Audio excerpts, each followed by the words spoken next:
right. Hopefully I can be heard really, really well. Got a fan going in here because it's 1,000 degrees outside, which is why we're talking about heat stroke. Okay, so we'll be live. I'll give people a few more minutes to kind of trickle in. And let's see how this goes.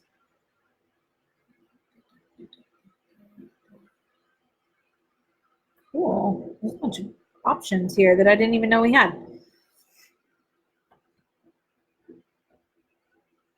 Okay, so we'll be live. I'll give people a few more minutes. Good job. Okay.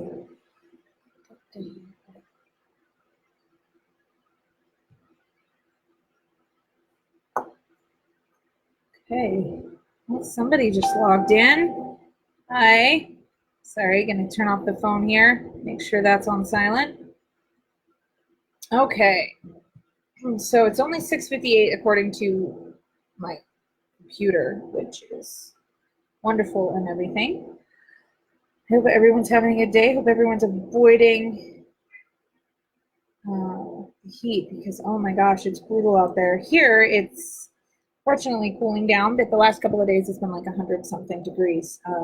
It gets like this in August every year, which is why we're talking about heat stroke now, although in hindsight, probably should have discussed it a little bit earlier. Anyways, and the person who was watching is left. Okay. Anyways, all right, I'm going to go ahead and get started. Hey, guys, this is Pine Irwin with Irwin Dog Training, and we are talking today about heat stroke. Heat stroke is a common problem this time of year, especially where we live. We're located in southern-ish Idaho, the Boise metropolitan area. And one of the things that I hear a lot, and I see a lot on the news, and I see a lot on various and sundry Facebook groups, is talking about dogs who get heat stroke while they're out on the trails. Summer is kind of like optimum trail time. We have daylight here until 10:30 at night most of the summer, so it's a really good time for us to be out on the trails. However, it comes with its increased risk for heat stroke. For those of you who don't know, I'm with Irwin Dog Training. I'm a behavior specialist and a certified dog trainer, and my niche area, I guess you could say, is that I am the Treasure Valley's #1 outdoor dog expert. I am the #1 go-to big kahuna when it comes to dogs on the trails. It's what I do. I'm actually building a school specifically just for teaching dogs to be out in the universe and in the wild. So stay tuned for that. Hopefully we can get that launched by the end of the year. And so the reason I want to talk about heat stroke now in August is because August is probably the hottest month of the year, at least in the Pacific Northwest. We consistently have days that reach up over 100 degrees or right around 100 degrees. That makes for some really hot dogs, no pun intended. And it's hard for people to understand that just because we can tolerate the heat to a certain degree, a lot of dogs can't. And the way dogs can tolerate the heat varies from dog to dog. It varies based on individual biochemistry. It varies based on breed, based on coat type, based on what kind of shape the dog is in. Older dogs or dogs who are overweight and out of shape have a harder time managing the heat than younger dogs. It goes kind of back and forth. And so the only real information I can give you, that I can't give you specifics on how to deal with your dog unless you want to contact me specifically. But what I am going to talk to you about is what heat stroke is. Heat stroke is basically what it sounds like. It's when your dog has a problem with the heat and they overheat and their body starts to shut down. Now, advanced forms of heat stroke can lead to vomiting, diarrhea, ataxia, nerve damage, what they call DIC, which is basically multi-system organ failure, and it can be fatal. If not treated right away, if not treated correctly, it can be really, really dangerous and fatal. So, since we don't want our dogs to die, and we do want our dogs out there on the trail with us even in the head of summer, we're going to talk about what to look for when we see heat stroke. So one of the first signs is what we call shade seeking, and it's when dogs are on the trail and they kind of move from patch of shade to patch of shade to patch of shade, and they're laying down in that shade and they're panting heavily. You see a lot of excessive panting. You see a lot of shade seeking. So instead of them just getting up and moseying on down the trail, they basically go from shade to shade to shade. That's a sign that your dog is too hot. It's an early sign. It's a good sign to look out for, because when you see it, it means that they're hot and they're tired and that their body is having a hard time staying cool. So they're seeking out cooler things, cooler places. That's a really good first warning. Usually when I start to see dogs shade seeking, I consider it a good opportunity for me to either cut my hike short, offer water, offer a way to cool down, or go find water on the trail. Other signs can include vomiting. Usually the vomiting comes after diarrhea. And we're not just talking soft stools, we're talking like straight up diarrhea. And those both are problematic because they're symptoms that the body is rejecting what's happening. They're overheating, but it also is dehydrating your dog faster. So that becomes a problem as well. Another sign is what we call ataxia. And if you're not familiar with the medical term, ataxia is basically where a dog doesn't seem to understand where their legs are. Particularly it starts in the hind end and then tends to move forward, but it's a nerve problem. It's the nervous system basically misfiring and unable to deal with it. Certain breeds like Labradors are prone to what they call exercise-induced ataxia, where their body can't process the heat that they generate while they're exercising, and they start to get stumbly. They're weak on the back end. They can't really stand up. Some dogs will even just lose the back end completely, and they basically act like they are paralyzed from the waist down. That is the very, very classic symptom of heat stroke, and it's danger time when that happens. Excessive drooling can be another symptom, but sometimes that can be caused by different things. So usually it precipitates vomiting. It's nausea and things like that. So another sign is one of the ones that I look for aside from shade seeking is a lot of lethargy. Basically, your dog goes from being happy-go-lucky and bouncing and moving along down the trail to constantly laying down, struggling to get up, not moving forward the way they normally do, and things like that.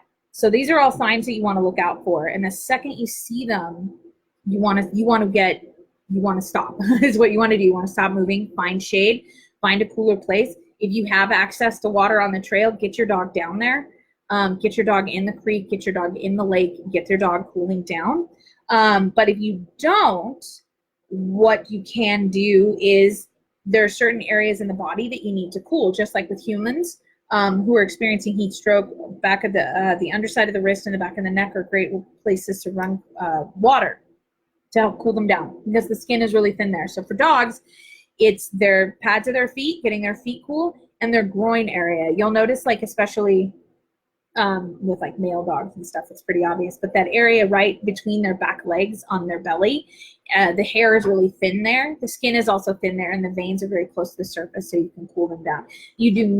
So you want to get water on those areas right away. Also, the insides of the ears can be a good spot, and I actually recommend using isopropyl alcohol. It is a type of rubbing alcohol available at every drugstore across the universe. I keep a small, like little hand sanitizer sized bottle of it in my vet kit, not only because it's good for disinfection, but you can actually rub some of that on a cotton swab inside the ears, and as it evaporates and cools, it can help cool your dog down too. And the same with on the feet. Do not use ice water.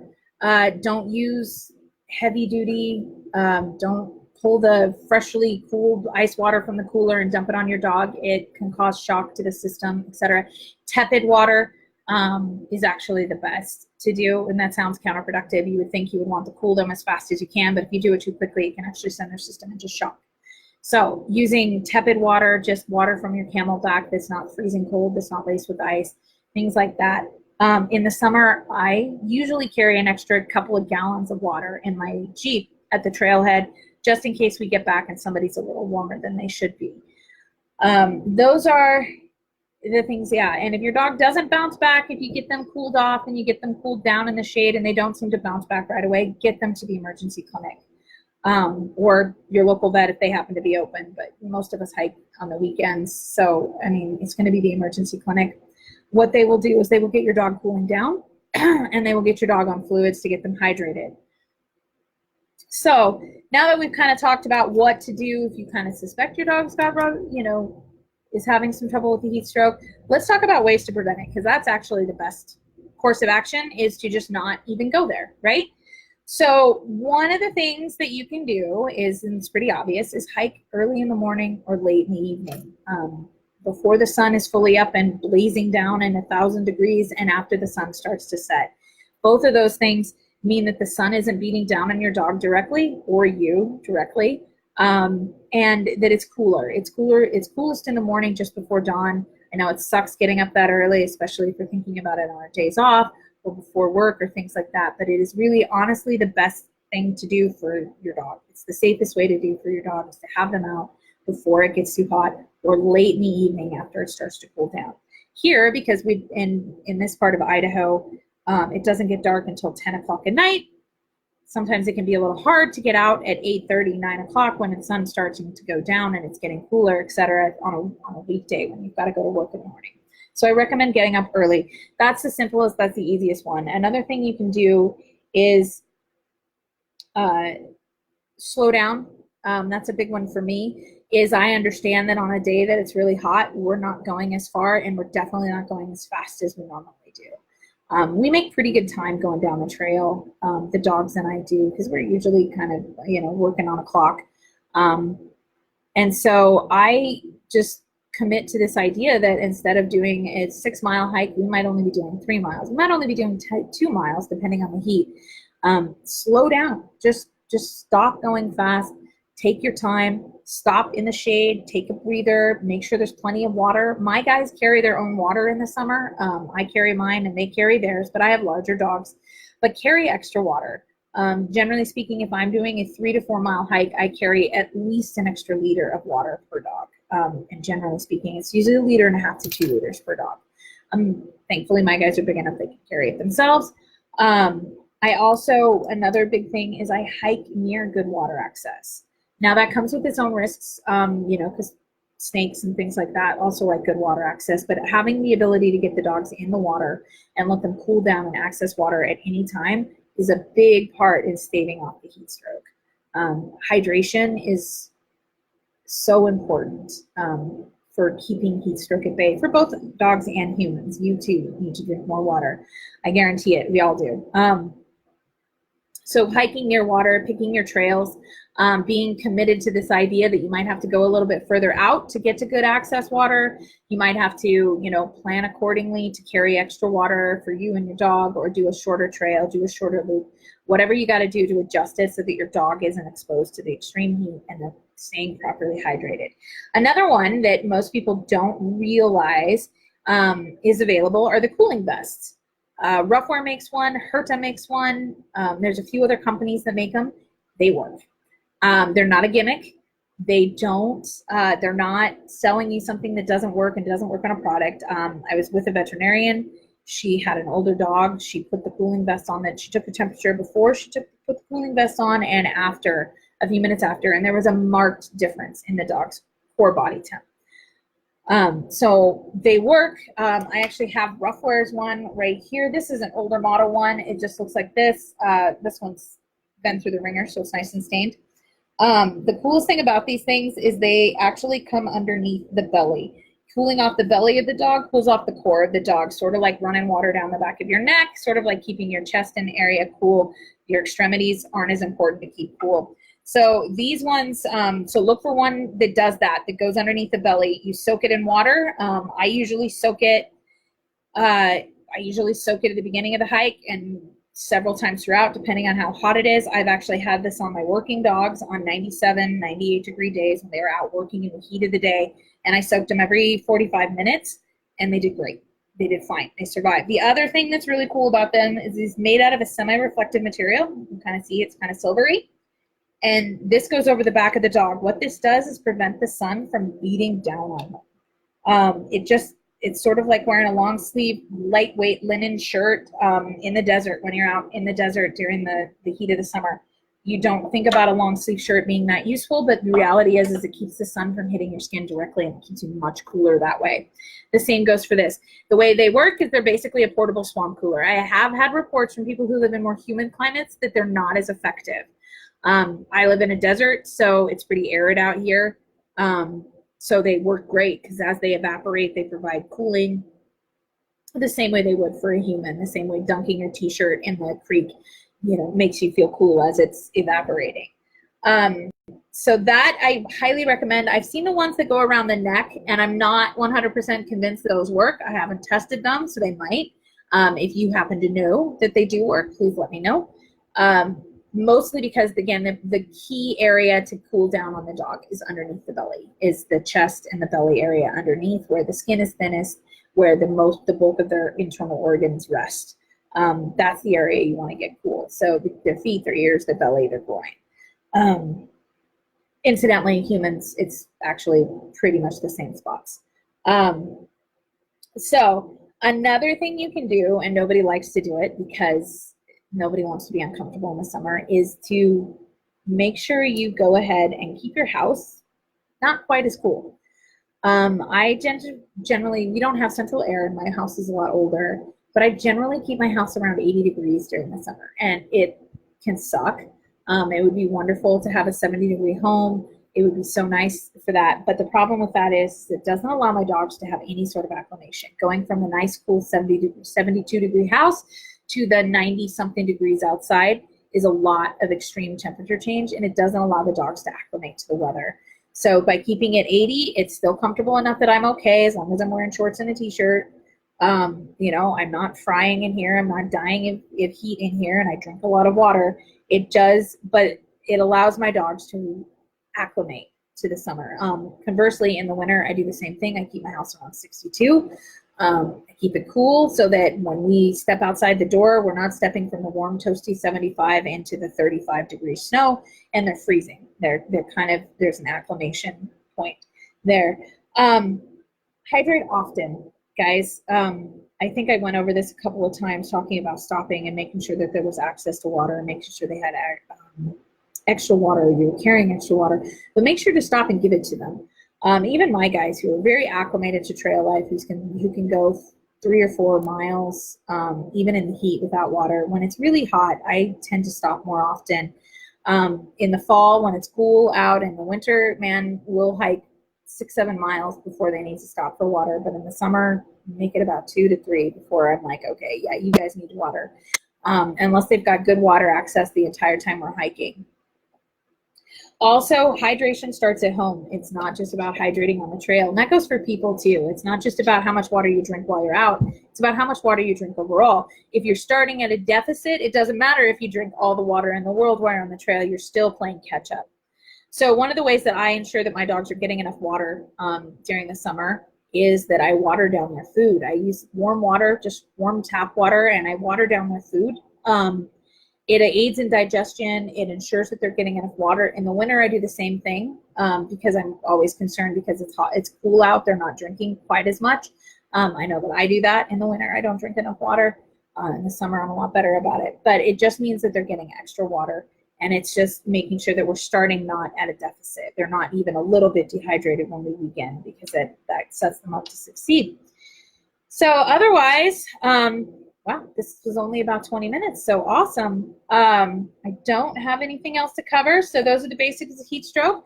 Know your symptoms: ataxia, which is that neurological problem where the back end starts to go out from under them. Vomiting, diarrhea, like liquid diarrhea are symptoms. Shade seeking, lethargy, which is that symptom where they're basically, just really, really lazy. They don't want to get up. If you've got a super lazy dog, that one might be hard to kind of pinpoint. But most of us who are out on the trails pretty often with our dogs know the difference between, oh, they're just really tired, and oh man, that's unusually tired at this point in the trail. Otherwise, and so if you suspect that your dog is overheating, find shade, get them cooled down. Remember the pads of the feet, inside of the ears, the groin, and the belly are the places that you want to get cool. You want to get them cool with water. You can use iso-alcohol, which is again available at every pharmacy. I carry a bottle of it. It's just really good. And I use it on the pads of the feet and inside the ears, just kind of rubbing it in there, and it helps kind of cool them down just a little bit. Vet clinic, as I learned that one from the ER clinic, actually. That's what they use to cool dogs who are really, really, because it evaporates very quickly. So it acts as a quick cooling agent. And then if you're, and use tepid water, use, room temperature, use outdoor water, don't use frozen ice water, don't sit your dog on a block of ice, etc. You'll cool them down too fast and you'll shock their system. So tepid water works the best. Just whatever they've been carrying or whatever you're carrying, it's extra. And yeah, and cooling vests work wonders. They're awesome. The cool thing about the rough wear ones is they're designed to work with a lot of their other gear, so you can put them underneath of harnesses and things like that to help keep your dog cool. And even if they dry out and you don't have good access to water, they do keep the heat from beating down on those dogs, especially if you've got a black dog. I've got 2 black dogs, and man, you put your hand on them versus my other dogs, there's a noticeable difference in their temperature. So the black guys, they kind of suck. They kind of suck in that heat. Of course, in the winter, they're a lot warmer than everybody else. And know your dog. Some dogs are prone to heat stroke more than others. Anything that's brachiocephalic, so pugs, boxers, anything with the Shih Tzus, anything with the short, stubby nose is going to have a lot harder time in the heat. Those are dogs that need to be hiking at dawn. Those are dogs who really need to be carrying a lot of extra water and need to be going shorter distances. They just don't do as well in the heat. They've got that shorter nose, so they don't cool as well. Some of the Nordic breeds don't handle it as well. Huskies, Malamutes, the usual suspects. Again, go out early in the morning, go out later in the evening. Set your dog up to succeed. Set yourself up to succeed. Nobody wants to be hiking at 2 o'clock in the afternoon when it's 100 degrees outside. It doesn't make for anybody having a really good time. Another thing you can do is go up to higher elevations to avoid the worst of the heat. I know down here in the Treasure Valley that if it's 100 degrees here, it's probably 85, 90 at the top of Bogus Basin. A lot cooler up there. It's a lot nicer up there. Anywhere, even if it's warmer and there's a lot of shade, you're better off than hiking out in the sun, just having it beaten down on you. All right, I think that's about it. Doesn't look like anybody's got any questions, so you're free to message me. This video will be available for people to watch a little bit later, and then they can comment. I try to get back to everybody as fast as I can. So happy trails, guys. Good hiking, and stay tuned for the launch of the hiking school. And yeah, hopefully we can get that going in the next couple of months. Winter is going to be a good time to do that because I'm not quite as busy, just because I don't hike as much in the winter. Actually, I hike a lot in the winter, never mind. I'm always busy. Fewer, shorter days in the winter because the daylight gets away. So it was really nice talking to you guys. I feel like I'm getting better at this and I'm less nervous at it, but we'll see. If you haven't checked it out already, Canine Conversations Podcast. I believe it's episode 14 is my episode in which we're talking about dogs on the trails and why we do it. It's really worth checking out. There's a lot of really good information. I sound like I know what I'm doing. I do know what I'm doing a little bit. But anyways, it's a really fun podcast. I had a great time recording it. It's the first time I've ever done a podcast. It's an international podcast. It's they broadcast everywhere, and it was really fun, and it was really informative. I feel like a lot of people can benefit from what the information was. And it was just talking about behavior stuff. It was talking about why we hike on the trails and things like that. There's a bunch of other episodes for that podcast, which I highly recommend everybody check out too, because there's some really good information available and good medium to catch it, because you can listen to it on your iPad or your iPhone or your iPod or whatever it is while you're doing something else, because if you're anything like me, you're busy all the time. All right. I will catch you guys later. Go ahead and shoot me some messages or reply to this if you have an idea that you want me to talk about on the next live stream. I'm going to try to shoot to do about one of these a month. So hopefully we can keep the information flow going. All right. Have fun, guys. Bye.